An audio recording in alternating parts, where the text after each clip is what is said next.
ಕಾರ್ಮಿಕರ ಕನಿಷ್ಠ ವೇತನ ಹೆಚ್ಚಳ ವಿರೋಧಿಸಿ ಬೆಳಗಾವಿಯಲ್ಲಿ ಬೃಹತ್ ಪ್ರತಿಭಟನೆ, ವ್ಯಾಪಾರ ಕೈಗಾರಿಕಾ ಸಂಘಟನೆಗಳ ನೇತೃತ್ವದಲ್ಲಿ ಜಂಟಿ ಹೋರಾಟ. ಬೆಳಗಾವಿ ನಗರದ ಕನ್ನಡ ಸಾಹಿತ್ಯ ಭವನದಿಂದ ಡಿಸಿ ಕಚೇರಿಯವರೆಗೆ ಪ್ರತಿಭಟನೆ. ಸರ್ಕಾರದ ವೇತನ ಹೆಚ್ಚಳ ಆದೇಶ ಹಿಂಪಡೆಯಲು ಒತ್ತಾಯ. ಸಣ್ಣ ಮತ್ತು ಮಧ್ಯಮ ಉದ್ಯಮಗಳ ಮೇಲೆ ಆರ್ಥಿಕ ಹೊರೆಯಾಗುತ್ತಿದೆ. 12,000 ವೇತನ 20,000ಕ್ಕೆ ಏರಿಕೆ ಮಾಡಲಾಗಿದೆ. ಸರ್ಕಾರದ ನಿರ್ಧಾರದಿಂದ ಸಣ್ಣ ಪುಟ್ಟ ಕೈಗಾರಿಕೆಗಳು ಮುಚ್ಚುವ ಹಂತಕ್ಕೆ ಬಂದಿವೆ. ಕೋರ್ಟ್ನಲ್ಲಿ ಕೇಸ್ ಇದ್ರೂ ಸರ್ಕಾರದ ಕಾರ್ಮಿಕ ಕನಿಷ್ಠ ವೇತನ ಹೆಚ್ಚಳ ತಿದ್ದುಪಡಿ ಮಾಡಿದೆ. ಸರ್ಕಾರ ವೇತನ ಹೆಚ್ಚಳ ನಿರ್ಧಾರವನ್ನು ಮರುಪರಿಶೀಲಿಸಬೇಕೆಂದು ಒತ್ತಾಯ. ಚೇಂಬರ್ಸ್ ಆಫ್ ಕಾಮರ್ಸ್ ಅಧ್ಯಕ್ಷ ಪ್ರಭಾಕರ್ ನಾಗರಮುನೊಳ್ಳಿ ನೇತೃತ್ವದಲ್ಲಿ ವಿವಿಧ ವ್ಯಾಪಾರ ಮತ್ತು ಕೈಗಾರಿಕಾ ಸಂಘಟನೆಗಳ ನೇತೃತ್ವದಲ್ಲಿ ಪ್ರತಿಭಟನೆ.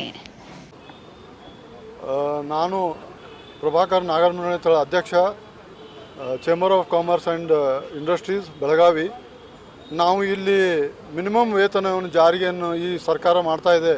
ಇದನ್ನು ವಿರೋಧ ವ್ಯಕ್ತಪಡಿಸಿದ್ದಕ್ಕೆ ಇಲ್ಲಿ ಎಲ್ಲ ಕೂಡ್ಕೊಂಡಿದ್ದೀವಿ. ಈ ಒಂದು ರಾಷ್ಟ್ರದ ಒಂದು ಅಭಿವೃದ್ಧಿ ಆಗಬೇಕಂದ್ರೆ ಸಣ್ಣ ಕೈಗಾರಿಕೆಗಳೇ ಮೇನ್ ಆಗುತ್ತೆ. ಉದ್ದಿಮೆಯಿಂದ ಮಾತ್ರ ಒಂದು GDP ಮುಖಾಂತರ ಒಂದು ರಾಷ್ಟ್ರ ಇಡೀ ಜಗತ್ತಿನಲ್ಲೇ ಸರ್ವಶ್ರೇಷ್ಠ ಆಗ್ಬೋದು. ಬಟ್ ಯಾವಾಗ ನೀವು ಯಾವ ಕೈಗಾರಿಕೆಗಳೇ ಅವಾಗ ಉದ್ಯಮದಾರಿ ಯಾವಾಗ ತೊಂದರೆ ಸೃಷ್ಟಿ ನಿರ್ಮಾಣ ಆಗುತ್ತೆ, ಅವಾಗ ಈ ಸರ್ಕಾರ ಏನಿರುತ್ತೆ ಅದನ್ನು ಇಮಿಡಿಯೇಟಾಗಿ ಅವ್ರ ಬಗ್ಗೆ ಕಾಳಜಿ ವಹಿಸಿ ಈಗೇನು ಇಶ್ಯೂಗಳು ಇರ್ತಾವೆ ಅದನ್ನು ಇಮಿಡಿಯೇಟಾಗಿ ಪರಿಣಾಮಕಾರಿಯಾಗಿ ಅದಕ್ಕೆ ಒಂದು ಉತ್ತರ ಕೊಡಬೇಕು. ಅದನ್ನು ಸೊಲ್ಯೂಷನ್ನು ಇಶ್ಯೂಗಳನ್ನು ಸಾಲ್ವ್ ಮಾಡಬೇಕು.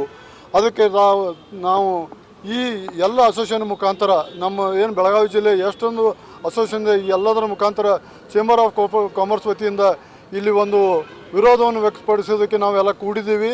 ಯಾಕಂದರೆ ಮಿನಿಮಮ್ ವೇಜಸ್ ಹೆಚ್ಚು ಮಾಡೋದ್ರಿಂದ ಪ್ರತಿಯೊಂದು ಪ್ರಾಡಕ್ಟ್ಸ್ಗಳ ರೇಟ್ ಹೆಚ್ಚಾಗುತ್ತೆ. ಬಟ್ ಸುತ್ತಮುತ್ತಲು ಇರೋ ಏನು ನಮ್ಮಲ್ಲಿ ಇವು ಸ್ಟೇಟ್ಗಳಿದ್ದಾವೆ ಅದರಲ್ಲಿ ತುಂಬ ಕಡಿಮೆ ರೇಟ್ಸ್ ಇದೆ. ಈಗ ಎಕ್ಸಾಂಪಲ್ ಒಂದು ಗುಜರಾತ್ ಹಿಡ್ಕೊಂಡ್ರೆ 13,200 ರೂಪಾಯಲ್ಲಿ 1/6/2026ರಿಂದ ಮಿನಿಮಮ್ ವೇಜಸ್ ಅವ್ರು ಇಂಪ್ಲಿಮೆಂಟ್ ಮಾಡ್ತಾ ಇದ್ದಾರೆ. ಬಟ್ ಕರ್ನಾಟಕದಲ್ಲಿ ಮಾತ್ರ 26,000 ರೂಪಾಯಿ ಒಂದು ಮಿನಿಮಮ್ ವೇತನ ಜಾರಿಗೆ ತರೋದಕ್ಕೆ ನೋಡ್ತಾ ಇದ್ದಾರೆ. ಇದರ ಮುಖಾಂತರ ಸಣ್ಣ ಕೈಗಾರಿಕೆಗಳಂತೂ ಇಮಿಡಿಯೇಟಾಗಿ ಕ್ಲೋಸ್ ಆಗುತ್ತವೆ.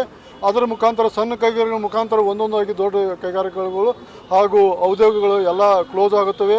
ಇದರಿಂದ ಅನ್ಎಂಪ್ಲಾಯ್ಮೆಂಟ್ ಮತ್ತೆ ಹೆಚ್ಚಾಗುತ್ತೆ ಹೊರತು ಎಂಪ್ಲಾಯ್ಮೆಂಟದ್ದು ಏನು ಅವ್ರದ್ದೇನು ಇಶ್ಯೂ ಅದ ಅದ್ರ ಕಡೆ ಇದು ಸಾಲ್ವ್ ಆಗೋದಿಲ್ಲ. ಅದಕ್ಕೆ ಏನು ಹೊಸ ಒಂದು ಸರ್ಕಾರ ರಚನೆ ಆಗ್ತಿದೆ. ದಯವಿಟ್ಟು ತಾವು ನಮ್ಮ ಉದ್ಯೋಗಗಳ ಒಂದು ಆಕಾಂಕ್ಷೆ ಒಂದು ಅವ್ರದ್ದೇನು ವಿಚಾರ ಇದೆ, ಅವ್ರದ್ದೇನು ಇಶ್ಯೂ ಇದೆ ತಾವು ಇಮಿಡಿಯೇಟು ಕೇಳಿಸ್ಕೊಂಡು ಅದನ್ನು ಇಮಿಡಿಯೇಟ್ ಇಫೆಕ್ಟ್ ಆಗಿ ಅದನ್ನು ನೀವು ಸಾಲ್ವ್ ಮಾಡದೇ ಹೋದರೆ ನೀವು ಸರ್ಕಾರಕ್ಕೆ ಒಂದು ಎಚ್ಚರಿಕೆ ಕೊಡ್ತಾ ಇದ್ದೀವಿ. ನಾವು ಉಗ್ರ ಹೋರಾಟಕ್ಕೆ ಇಳಿಯಬೇಕಾಗುತ್ತೆ. ಯಾಕಂದರೆ ಇದರಲ್ಲಿ ರಾಷ್ಟ್ರವೂ ತೊಂದರೆಗೆ ಸಿಕ್ಕಾಗುತ್ತೆ, ಇಡೀ ಇರೋ ಸರ್ಕಾರಕ್ಕೂ ತೊಂದರೆ ಬರುತ್ತೆ. ಅದಕ್ಕೆ ದಯವಿಟ್ಟು ಈ ಮಿನಿಮಮ್ ವೇಜಸ್ ಬಗ್ಗೆ ಆಲೋಚನೆ ಮಾಡಿ ಸ್ಟೆಪ್ ಬೈ ಸ್ಟೆಪ್ಪು ಇದ್ರ ಬಗ್ಗೆ ಒಂದು ಕ್ರಮ ತಗೊಂಡು ಎಲ್ಲ ಉದ್ಯೋಗಕರಿಗೂ ಹಾಗೂ ಎಲ್ಲ ಉದ್ಯೋಗಿಗಳಿಗೂ ಒಂದು ಸಹಕಾರವನ್ನು ಕೊಡಬೇಕಂತ ವಿನಂತಿ ಮಾಡ್ಕೊಳ್ತೀನಿ. ನನ್ನ ಹೆಸರು ಪ್ರಭಾಕರ್ ನಾಗರಮುನೊಳ್ಳಿ ಅಂತ, ಅಧ್ಯಕ್ಷರು Belagavi chamber of commerce and industries Belagavi.